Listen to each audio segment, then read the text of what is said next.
कल्पनाओं से परे है जिंदगी। कभी रेगिस्तान की धूप तो कभी मीठी बारिश है जिंदगी। कुछ अनकहे किस्सों की किताब है, कभी हंसाती है तो कभी रुलाती है ये जिंदगी। और जिंदगी के इसी नए किताब के एक नए पन्ने की शुरुआत के साथ में मैं अनामिका आपका स्वागत करती हूँ बिहार थिएटर में। जी हाँ, जब थिएटर की बात करते हैं तो हम उस जगह की बात करते हैं जहाँ पर जिंदगी के अलग अलग पहलुओं को आईने की तरह स्टेज पर दिखाया जाता है।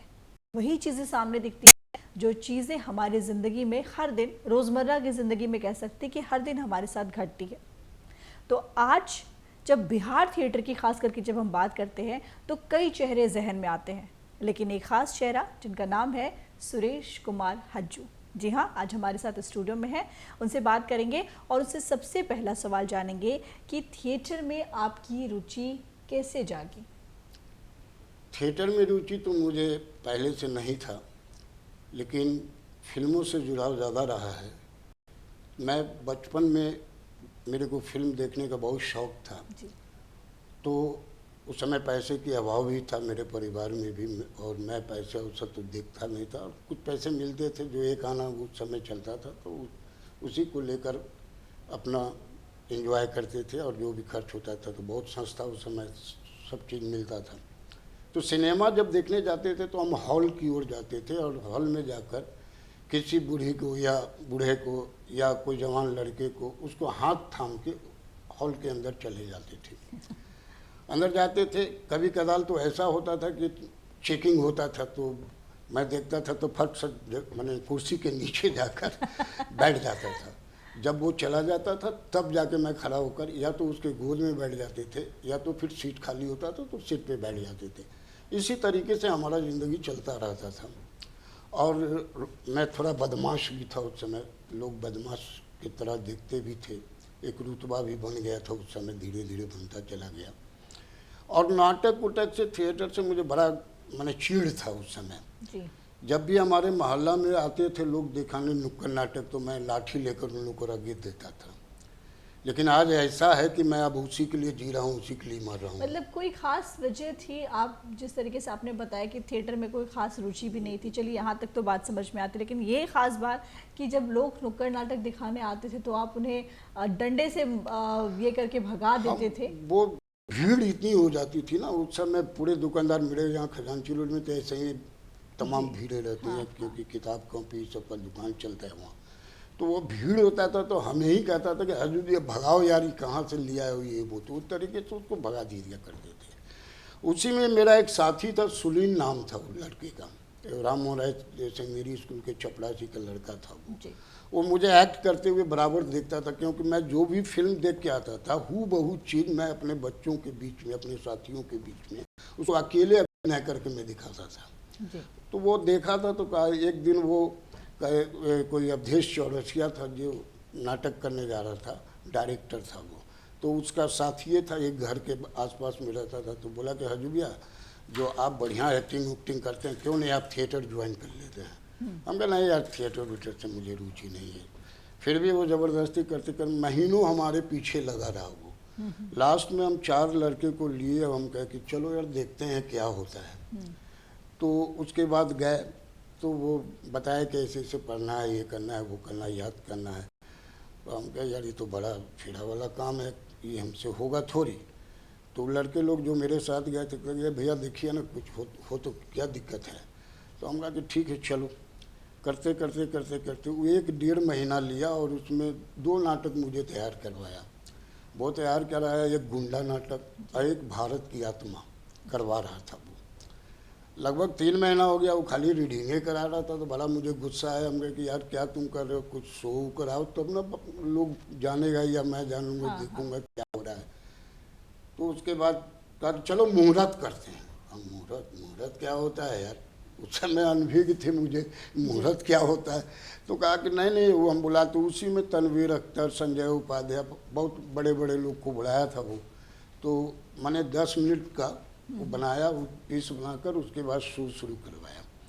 किए सारे लोग मुझे वाहवाही किया, कहीं कि यार पूछने लगा कि कब से एक्ट कर रहे हो। हम कहे कि यही तो पहला है यार। कहते अरे ये तो बहुत बढ़िया करते हो यार, इसको कंटिन्यू करो। परवेज अख्तर जी बोले ये बात, तनवीर अख्तर, ये सब लोग बोले, जावेद जी भी बोले, संजय उपाध्याय भी बोले। उसके बाद क्या हुआ कि एक वो गुंडा नाटक जो तैयार किया था वो नुक्कड़ किया था, तो पटना कॉलेज में हमारा शो रख दिया। वो कैरेक्टर को देख कर ऐसा हुआ कि पूरे स्टूडेंट मुझे मारने के लिए रख दिया एकदम। भागते भागते भागते भागते चमड़ा वार्ड, वहाँ दरभंगा हाउस में हम लोग करते थे, चमड़ा वार्ड के ऊपर चल गए। और वहाँ तो एक से एक माने कोड़ी फुटा भाई, ये सब पेशेंट उसमें रहता था। तो लोग देख के वहाँ से तो एकदम फोर्स में आया, जो अंदर घुसने था, देखा एक से एक, वो लोग भी ऐसे कहने क्या है क्या है। अब वो देख के सब बाहर, बुलाओ उसको, ये करो, मारेंगे, ये करेंगे, मैंने पूरा हंगामा कर दिया लोग। क्या क्या सुरेश जी, क्या उसमें आपका कैरेक्टर क्या था? गुंडा थे ना उस समय जी। तो उसको कैरेक्टर गुंडा ही मेरे ही ऊपर वो वेश बनाकर प्ले किया था।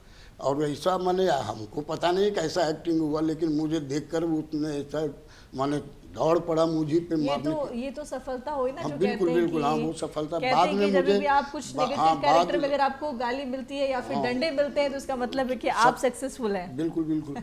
तो वो लास्ट में वो सारे लोग जब पूरे मोहल्ला वाला का है इतनी भीड़ हो गई, ये हो गई, वो बोलने लगा, तब बोला कि अरे भैया वो नाटक कर रहा था, वो कलाकार आदमी है, आप लोग गलत सोच रहे हैं। कैसे कलाकार आदमी है, वो लड़की के साथ ऐसा कर रहा था, ये कर रहा था, वो कर रहा था, मैंने अजीब वो गरीब हो गया। तब उसके बाद मुझे बुलाया गया नीचे कि आ जाओ जो तुम, तब जाकर उसके बाद सब लोग अप्रिशिएट किया। उसके बाद कहा कि सॉरी गलती हो गई। हम कहे कि भैया, हाँ उसके बाद वो तो चला गया। हम डायरेक्टर को कहे कि भैया अब मैं नाटक उटक नहीं करूँगा। उसके बाद से आपने कभी गुंडा नाटक किया है? नहीं नहीं, उसके बाद तो किया ही नहीं, उसके बाद नहीं किया। उसी तरह का कैरेक्टर मुझे मिला बकरी में जी। दुर्जन सिंह डकैत, उसमें है 3 कैरेक्टर है, सत्यवीर, करमवीर, दुर्जन सिंह, सत्यवीर, करमवीर। उसमें से दुर्जन सिंह मेरे को मिला था, संजय उपाध्याय के डायरेक्शन में था। मुझे ये खूबी यह है ना कि हमने अब जितने भी एक्ट किया उन तमाम नाम से ही मुझे पुकारा गया। ये दुर्जन सिंह किए तो दुर्जन सिंह का शोर लग गया। उसी तरीके से क्या बोलता है, जस्मा और में रूपा अपंग बने थे एकदम पूरा उसमें, तो उस कैरेक्टर को देखकर उस नाम से फिर बटोहिया तो बटोहिया हो गया, पूरी माने भारत में चर्चा का विषय हो गया। तो आर्टिस्ट चाहे नेगेटिव कैरेक्टर करे या फिर पॉजिटिव कैरेक्टर करे, सफलता तो उसमें मिलती है कि जब आप अपने कैरेक्टर को जी जान से जी लेते हैं मंच पर। सुरेश कुमार हजू जी ने जो अपने एक्सपीरियंस बताए हैं वो वाकई में काबिले तारीफ है। और एक सवाल और है सुरेश जी आपसे कि आपने पहले भी, क्योंकि पहले और आज के डेट में काफ़ी चीज़ें में बदलाव आता जा रहा है, तो पहले जिस समय से आप थिएटर की शुरुआत किए थे उस समय के थिएटर में और आज के थिएटर में क्या आपको डिफरेंसेस दिखाई देते हैं?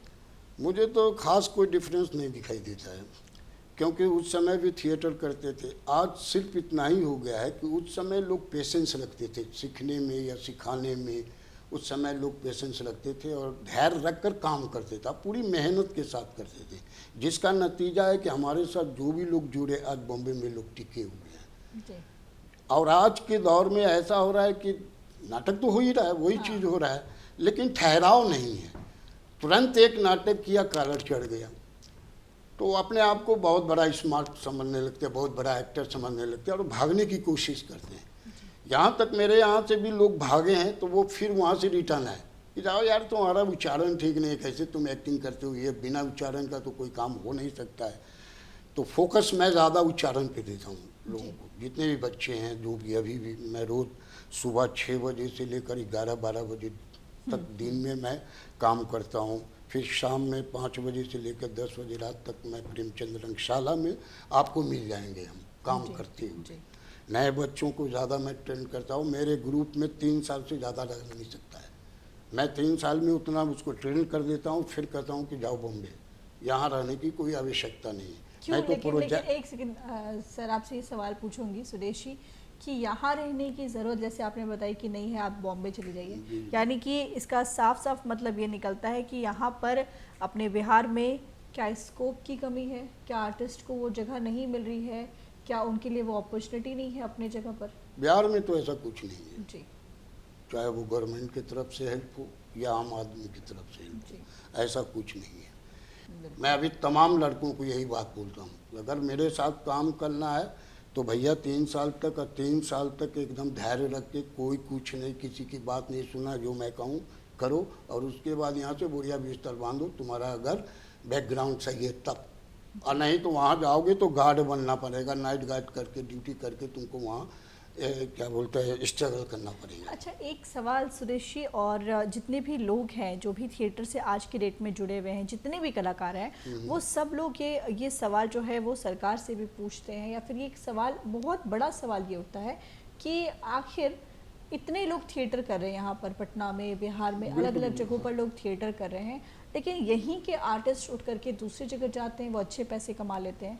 तो आपने कभी ये आवाज़ उठाई थिएटर की तरफ से? मैं तो कहा, मैंने नीतीश जी से 2008 में ही आवेदन लिखकर बजाबते कि जब क्रिकेटर लोग को नौकरी दी जाती है उसमें प्राथमिकता दी जाती है, कला क्षेत्र में बहुत सारे क्षेत्र में नौकरी दिया जा रहा है, तो फिर इन कलाकारों को क्यों नहीं दिया जा रहा है जी। तो बोले कि तुम ऐसा करो कि तुम हमें आवेदन, तो हम तो रखे ही हुए थे, हम दे दिए। वो चला गया सांस्कृतिक, यहाँ गया तो वहाँ से लिख कर आया, मेरे को आज तक वो लेटर रखा हुआ है मेरे पास कि ऐसा कोई प्रावधान ही नहीं है कलाकार के लेकर, तो बाकी लोगों को लेकर क्यों है। मैं 2 चीज़ करता हूँ लड़कों को, क्योंकि स्टूडेंट ही लोग ज़्यादा इसमें इन्वॉल्व होते हैं। हाँ। तो वो कहते हैं कि पढ़ाई को छोड़ना नहीं है, क्योंकि थिएटर डिस्टर्ब करता है पढ़ाई, लेकिन उसको प्राथमिकता पहले दो, बाद में 2 घंटा जो इधर उधर भटकते हो ना, उसको आकर अपना ज्ञान करो, लेकिन पढ़ाई पर करो, क्योंकि तुम कंपटीशन घर से भी आया होगा पढ़ने के लिए, गार्जियन भी पैसा तुमको दे रहे होंगे पढ़ने के लिए। अगर जिस दिन तुम कह दोगे कि मैं नौटंकी नाटक कर रहा हूँ, तो सीधे तुमको कहे कि तुम पटना छोड़ के तुम आ जाओ गाँव में वापस, खेती करो, ये मत करो, क्योंकि इसको दूसरे है दृष्टि से भी देखता है लोग।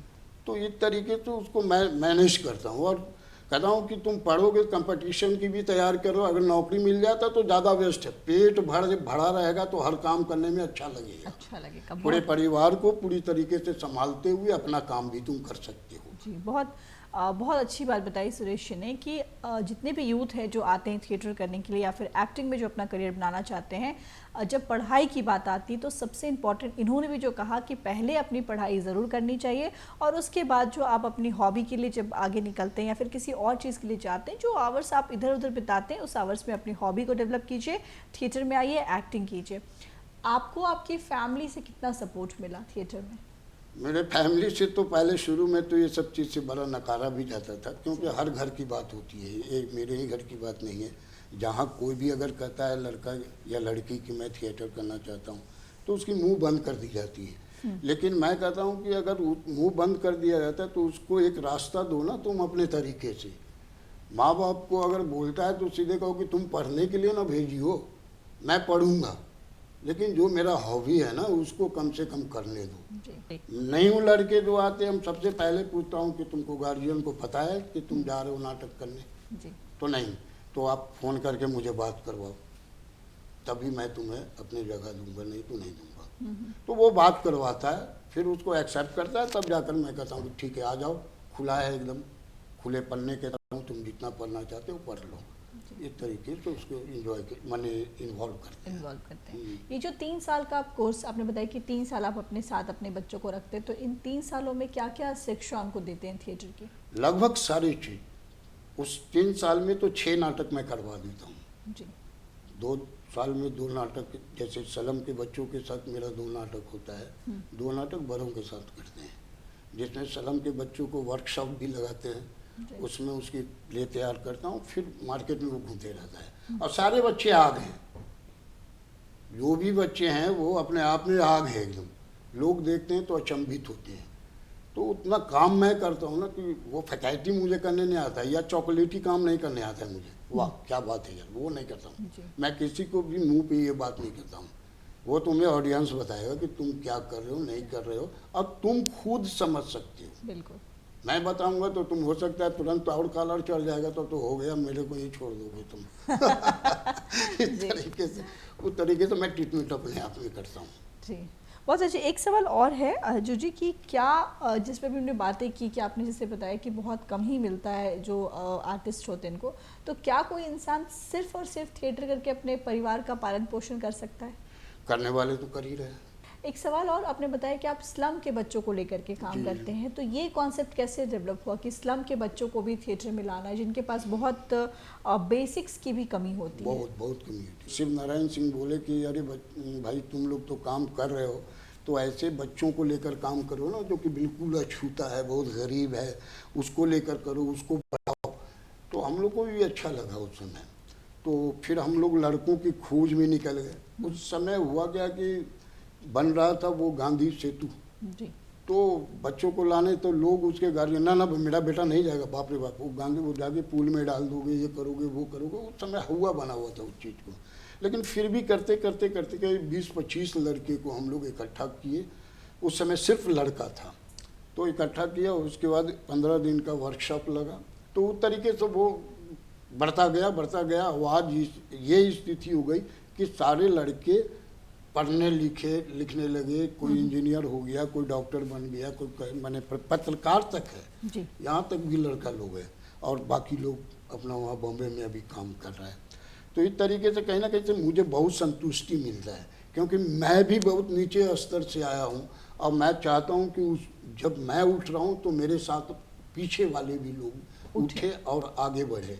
यही मैंने सोच के साथ उन लोग से कोई पैसा कौड़ी नहीं, कहीं से भी कोई फी नहीं लेता हूँ मैं, एकदम फ्री ऑफ कॉस्ट उससे काम कराता हूँ, और बहुत इंजॉय। मैं खुद उस समय बच्चा हो जाता हूँ। सबसे पहली बात है कि बच्चों के साथ जब काम करना पड़ता है तो बच्चा खुद बनना पड़ेगा, उसके एक्टिविटीज़ में शामिल होना हो, तभी आप उसको ले सकते हैं। और एक से एक लड़का ऐसा बदमाश मिलेगा, लगे कि चलो मुझे सीखने को मिल रहा है, मैं भी सीखता हूँ उससे। बहुत माने कॉपरेशन मिलता है मुझे पूरी तरह से, उसका आदान प्रदान मेरे को देना लेना, उस तरीके से काम करता हूँ। बिल्कुल बिल्कुल, निश्चित रूप से आप इतनी मेहनत करते हैं तो आपका नाम आना तो निश्चित रूप से। सुरेश जी, एक और सवाल है कि लड़कियां थिएटर में आज के डेट में देखा जाए तो काफ़ी बढ़ चढ़ कर हिस्सा ले रही हैं, काफ़ी आगे बढ़ रही है। ऐसे भी लड़कियों की देखी जाए तो भागीदारी अब हर फील्ड में, किसी भी फील्ड की बात करें, हर फील्ड में लड़कियां जो है वो बराबर की हिस्सेदार बन रही हैं लड़कों के। कोई भी ऐसा फील्ड नहीं है जहाँ पर लड़कियां पीछे रह गई हैं। थिएटर की बात करें तो वहाँ भी लड़कियां हर तरह से लड़कों से कंधे मिला करके चल रही हैं। तो ये चीज़ आपसे जानना चाहूँगी, क्या आपके समय में जिसमें आप थिएटर करते थे उस समय इतनी स्वतंत्रता मिलती थी लड़कियों को? बिल्कुल, हमारे समय में तो था ही। और बकरी का जो बकरी में बकरी वाली बनी थी, रूमा रजनी थी, फिर निशा थी जो नटी बनी हुई थी, और भी बहुत माने हमारे उस टीम में हमारे पूरी टीम थी 100 आदमी की, 100 आदमी था वो मंच पे। कालिदास की 3 रो में बैठता था। जब शुरुआती में हम लोग का था उस समय गाना भी था, माने इंट्रोड्यूस गाना उस तरीके से होता था। तो उस समय भी हमारे लड़कियों की कमी आज तक मुझे महसूस नहीं हुआ। हाँ, सुनने में आया कि जब भिखारी ठाकुर करते थे तो उस समय लड़कियां नहीं थी, तो लड़के ही करते थे, और भी बहुत सारे लोग करते होंगे, तो उस समय लड़कियां की कमी थी, ना के बराबर थी। लेकिन धीरे धीरे ये तो डेवलप हुआ कि लोग आना, घर से निकलना शुरू हो गया।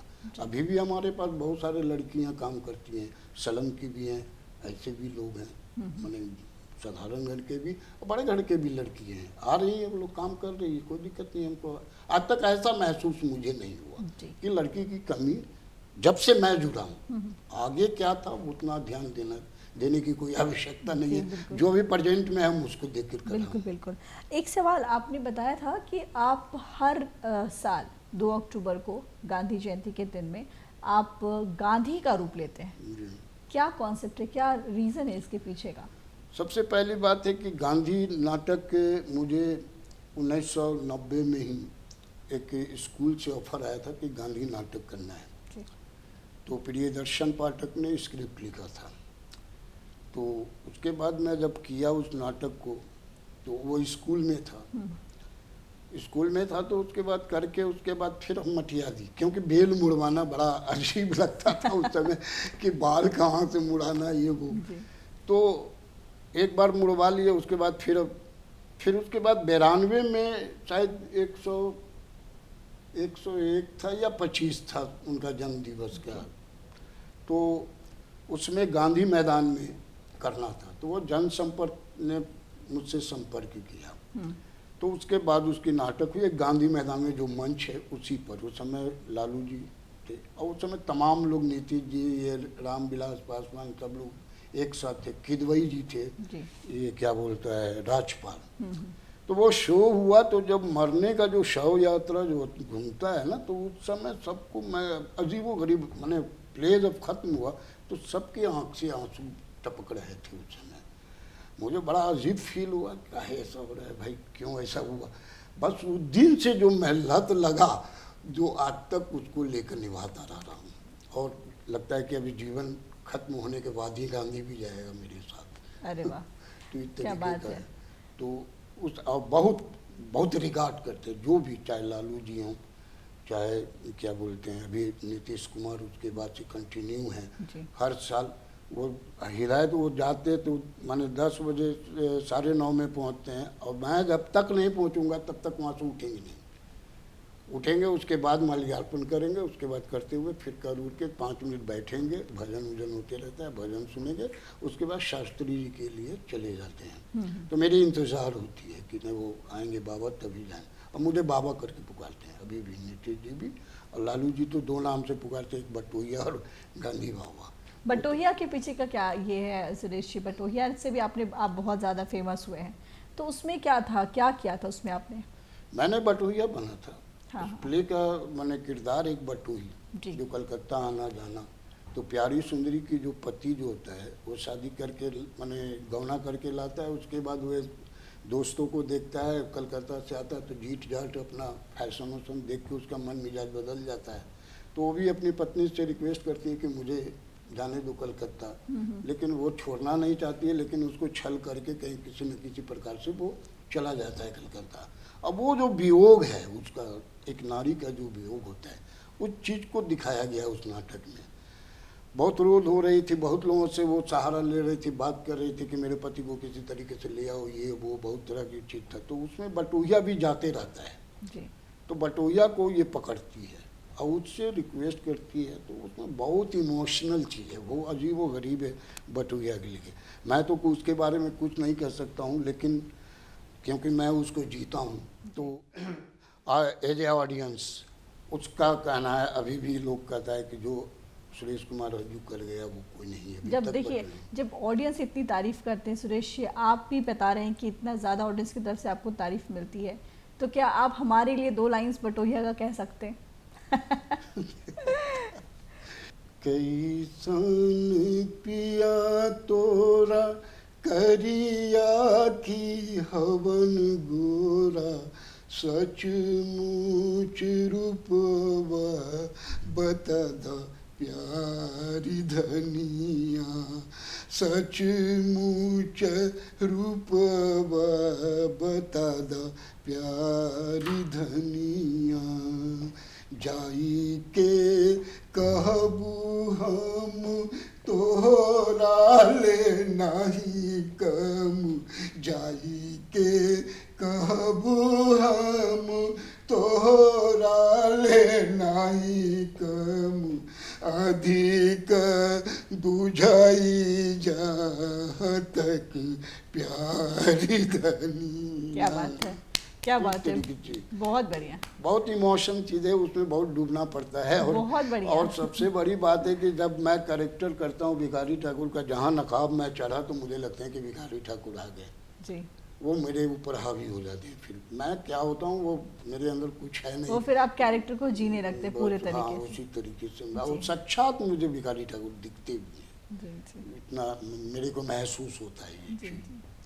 देखिए, आज के डेट में कहीं ना कहीं बहुत जो यूथ हैं, जो जवान हैं, वो लोग हर तरफ अपना करियर बना रहे हैं। कोई डॉक्टर बन रहा है, कोई इंजीनियर बन रहा है, लेकिन बहुत सारे लोग जो हैं वो एक्टिंग की तरफ उनका रुझान काफ़ी ज़्यादा देखने को मिलता है, और लोग अपना करियर भी बना रहे हैं एक्टिंग की तरफ। तो आपने बताया कि 3 साल, सुरेश जी आपने बताया कि आप 3 साल तक बच्चों को पढ़ाते हैं, लेकिन जो एक बोलते हैं कि बेसिक्स जो चीज़ होती है, जैसे आप जब स्टूडेंट्स की सिलेक्शन करते होंगे, जब देखते होंगे, तो क्या वो बेसिक्स देखते हैं? क्या दिखता है कि ये बच्चा एक्टिंग कर लेगा या फिर ये नहीं कर पाएगा? वो क्या बेसिक चीज़ होती है? सबसे पहली बात है कि मैं उस रूप में देखता हूँ, कोई भी चाहे बच्चे हों चाहे बड़े हों, तो मैं कहता हूँ कि तुमको जो बुझाए वो करके दिखाओ पहले, जी। सबसे पहले।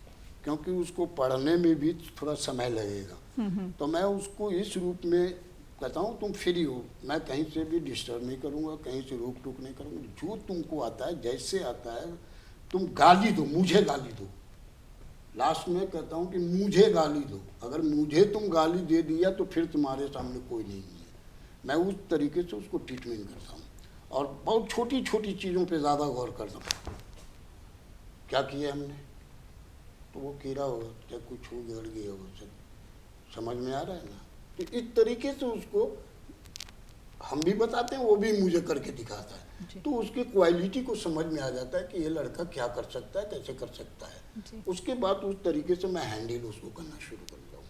एकदम नीचे स्तर से लेकर ऊपर तक उसको मैं खड़ा कर देता हूँ। तो आपने थिएटर में एक मुकाम हासिल कर लिया सुरेश जी। नहीं, इतना मुकाम अच्छा। मैं हासिल नहीं किया हूँ, ये मत कहिए।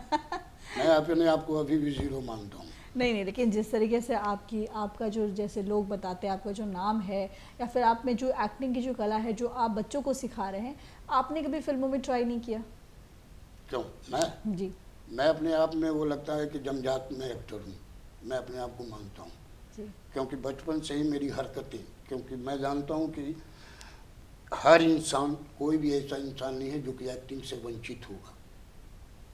वो अनजाने में करता है और ये है जो कि हम समझा के करवाते हैं, बस सिर्फ फर्क इतना ही है। घर में रोज कहते हैं माँ पानी लेके आओ, पापा आपसे पैसा मांग रहा हूँ आप क्यों नहीं दे रहे हैं। अरे माँ क्यों नहीं समझाती हो तुम, कल मुझे जाना है, अब पापा आप दे नहीं रहे, अब तुम लोग समझो मैं चला। तो सब लोग कर रहे हैं एक्टिंग, ऐसा नहीं है मेरे कॉन्सेप्ट में। अब दुनिया क्या कह रहा है क्या नहीं कह रहा है उससे मुझे कोई मतलब नहीं है। नाच साथ क्या बोलता है वो करते, वो सबसे मुझे कोई मतलब नहीं। मैं जो देखता हूँ वो चीज़ को करता हूँ। मैं कहता हूँ कि रोड पे अगर कुछ भी हो रहा है 2 मिनट ठहर जा और वॉच कर, देख कितना एक्टर वहाँ पैदा हो रहा है, कितना डायलॉग चल रहा है जी। और वो चीज़ सही चीज़ है। उसी को कहते हैं ज़मीनी पढ़ाई।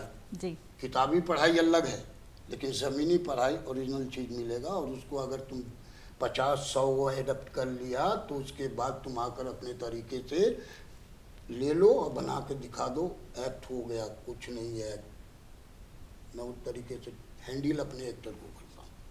बहुत बढ़िया, बहुत अच्छी बात आपने बताई और थिएटर से जुड़ी तमाम बातें जो इन्होंने बताई वो वाकई में जो अभी थिएटर में अपना करियर बनाना चाहते हैं या फिर जो बना रहे हैं या फिर जो बना चुके हैं, उन सब के लिए वाकई में बहुत ही ज़्यादा कामगार है ये बातें।